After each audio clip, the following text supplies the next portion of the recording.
এইটো হল হিমন্ত বিশ্ব শৰ্মাৰ পৰিয়ালৰ আমেৰিকাত থকা কোম্পানীৰ নাম ৰিনিকি নন্দিল LLC।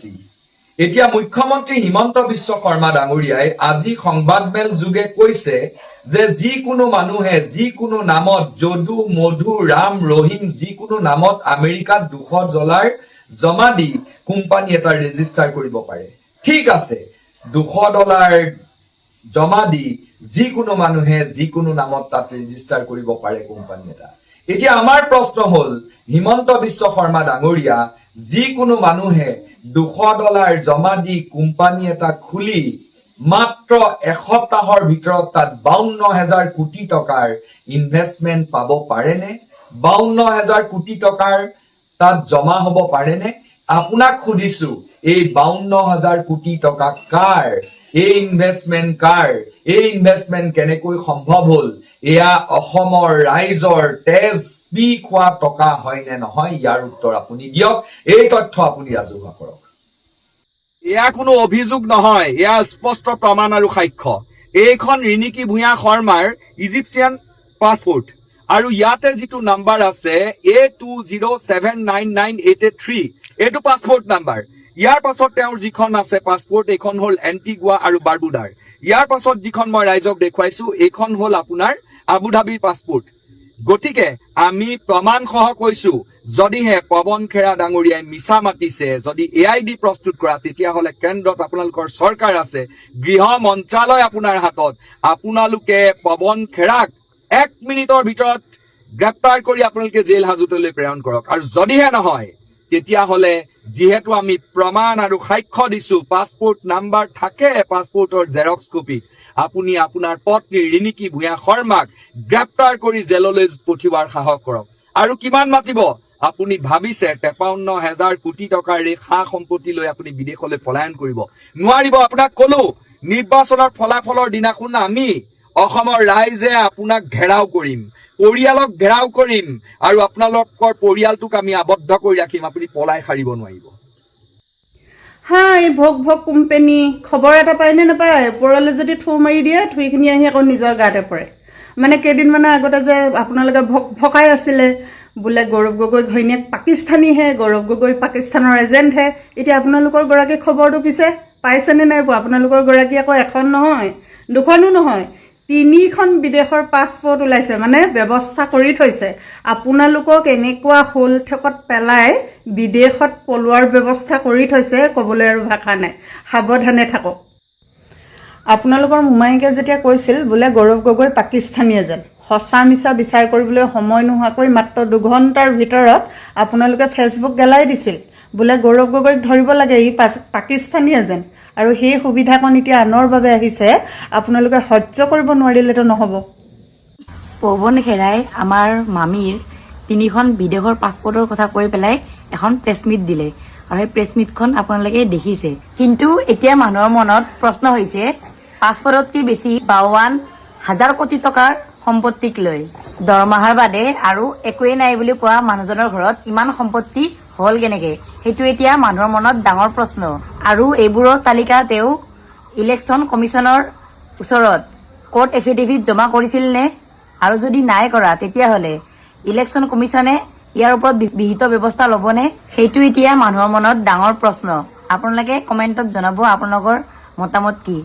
মুখ্যমন্ত্ৰীৰ পৰ্বতসমূহ কেলেংকাৰী সন্দৰ্ভত গুৱাহাটীত আকৌ সংবাদমেল সম্বোধন। মহানগৰীৰ হোটেল লিলিত AICCৰ মিডিয়া বিভাগৰ অধ্যক্ষ পৱন খেৰাৰ সংবাদমেল সম্বোধন। সংবাদমেলত উপস্থিত থাকে APCCৰ সভাপতি গৌৰৱ গগৈ আৰু ছত্তীশগড়ৰ প্ৰাক্তন মুখ্যমন্ত্ৰী ভূপেশ বাঘেল। এইবাৰো জ্যেষ্ঠ কংগ্ৰেছ নেতা পৱন খেৰাৰ এটাৰ পিছত আনটো বিস্ফোৰক অভিযোগ। ডুবাইত ফ্লেট আৰু হোটেল সুইট ক্ৰয় কৰিছে মুখ্যমন্ত্ৰীৰ পৰিয়ালে। ডুবাইত ৰিনিকি ভূঞাৰ সম্পত্তি আছেনে নাই স্পষ্ট কৰক মুখ্যমন্ত্ৰীয়ে। মুখ্যমন্ত্ৰী জেললৈ যাবই লাগিব। অসমৰ জনতাৰ 52,000 কোটি টকা লুটি সাৰি যাব নোৱাৰে হিমন্ত বিশ্ব শৰ্মা। মানহানি গোচৰ ভাবুকি দি আমাক ভয় খুৱাব নোৱাৰে। গুৱাহাটীত বহি মুখ্যমন্ত্ৰীক প্ৰত্যাহ্বান জনালে পৱন খেৰাই। গোচৰ তৰক আমিও যিমানলৈকে যাই প্ৰত্যাহ্বান দিম। ৰিনিকি ভূঞা শৰ্মা ভাৰতৰ নাগৰিক হৈ আছেনে নাই আমাক জনাওক। যদি ভাৰতৰ নাগৰিক হৈ আছে 3খন পাছপোৰ্ট কেনেকৈ পালে? শপতনামা যোগে মুখ্যমন্ত্ৰীৰ পৰা তথ্য লৈহে এৰিম। ছচিয়েল মিডিয়াত বিজেপিয়ে কৰা ট্ৰলক আমি ভয় নকৰো। বিদেশত মুখ্যমন্ত্ৰীৰ পৰিয়ালে কেইটা চেল কোম্পানী খুলিছে ৰাজহুৱা কৰক। এয়া কেৱল আৰম্ভণিহে আৰু বহু তথ্য আহিবলৈ বাকী আছে। আমেৰিকাত হোটেল ব্যৱসায় খুলিবলৈ 52,000 কোটি টকাৰ বিনিয়োগ। হোটেল ব্যৱসায় খুলিবলৈ ব্যৱহাৰ কৰিছিল 3খন নথি। এই নথিৰ ভিতৰত আছিল ৰিনিকী ভূঞা শৰ্মাৰ পাছপৰ্টখনো। এইদৰে এটাৰ পিছত আনটো বিস্ফোৰক অভিযোগ AICCৰ। तो आप बताइए कि आप इंडियन नेशनल हैं या नहीं है रिंकी जी? अगर हैं तो आपके पास 3 पासपोर्ट हैं, और अगर आप नहीं हैं, बहुत बढ़िया, फिर आपके पास 2 ही पासपोर्ट होंगे, और भी पासपोर्ट निकल सकते हैं। और अगर रिनिकी जी के पास 2 या 3 पासपोर्ट हैं, एक गोल्डन वीजा है, तो क्या यह सवाल जायज नहीं होगा कि हेमंता जी आपके कितने पासपोर्ट हैं? क्या आपके परिवार के बाकी सदस्यों के भी कोई पासपोर्ट्स हैं? ये जरूरत क्या पड़ी इन पासपोर्ट्स की, इन केवाईसी कागजों की? नकली हैं, असली हैं, आपने जमा किए, क्यों किए? हमें नहीं मालूम, आप बताइए। बस हमें इन 2 सवालों का जवाब तो पहले चाहिए। अमेरिका में जो कंपनी है स्टेट ऑफ व्योमिंग में, क्या वो आपके परिवार की है या नहीं है? और एफिडेविट पे ये सोशल मीडिया आईटी सेल के ट्रोल से नहीं जवाब मिलेंगे, माफ कीजिएगा ना, हम उनसे घबराते हैं। एफिडेविट पे हमें चाहिए और हम लेंगे, अदालत के जरिए लें, कैसे लें? आपने बहुत अच्छा किया कि 48 घंटे में आप केस करेंगे। हमें जो कागज थोड़े बहुत बचे होंगे वो भी आ जाएंगे अदालत में। दूसरा, हम फिर से वो सवाल दोहराते हैं, दुबई में आपकी पत्नी के नाम ये 2 प्रॉपर्टीज हैं या नहीं है? चलिए तीसरा भी पूछ लेते हैं। तीसरा सवाल यह है, आपकी पत्नी और आपके परिवार ने कितनी शेल कंपनीज किस किस देश में खोली हैं? आप बताएं, नहीं तो हम बता देंगे। आज बताएं, कल बताएं, परसों बताएं, जिंदगी लंबी है, चुनाव आते रहते हैं, जाते रहते हैं। हम चुनाव के पहले और भी बहुत कुछ बताएंगे, ये आपको बता रहे हैं।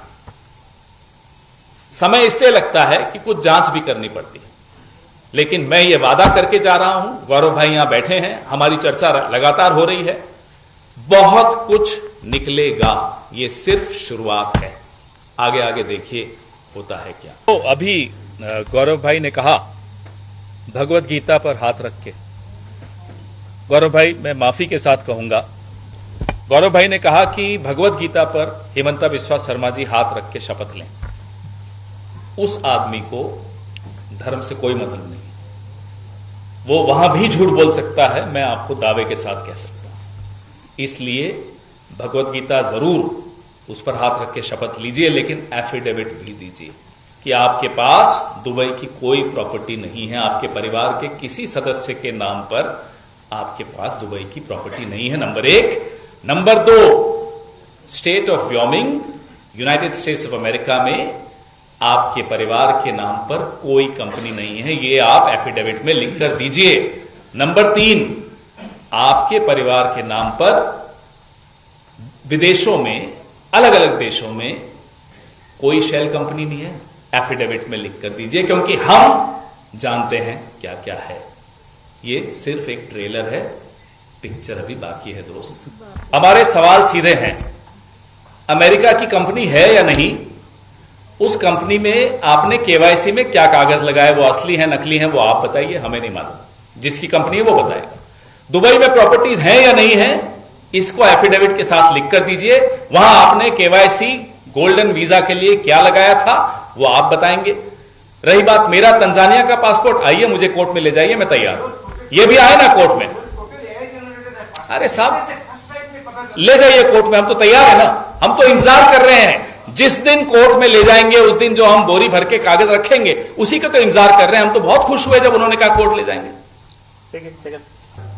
जो हमारे पास कागज आए, जब आए तभी ना हम आपके सामने लाएंगे। हमारी बीजेपी की जैसी आदत तो है नहीं कि साहब बिना कागज के हाथ खड़ा करके बोल दिया, हम तो ऐसे लोग नहीं है साहब। जब कागज आएंगे थोड़ी बहुत उसकी जांच करेंगे जितनी हम कर सकते हैं, हम एक्सपर्ट्स तो है नहीं, लेकिन जो जांच के बाद पाया गया तब आपके साथ साझा किया।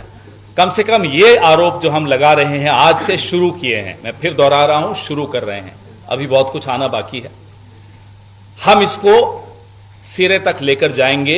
ये आप डॉक्टर हेमंता बिस्वा शर्मा को, क्योंकि आपकी पहुंच हो सकती है, हमारी तो नहीं है, आप बड़े सीजन पत्रकार हैं, जरूर बताइएगा कि ये आरोप जो आज हम लगा रहे हैं, आज से शुरू कर रहे हैं, ये यहीं छोड़कर जाने वाले नहीं हैं।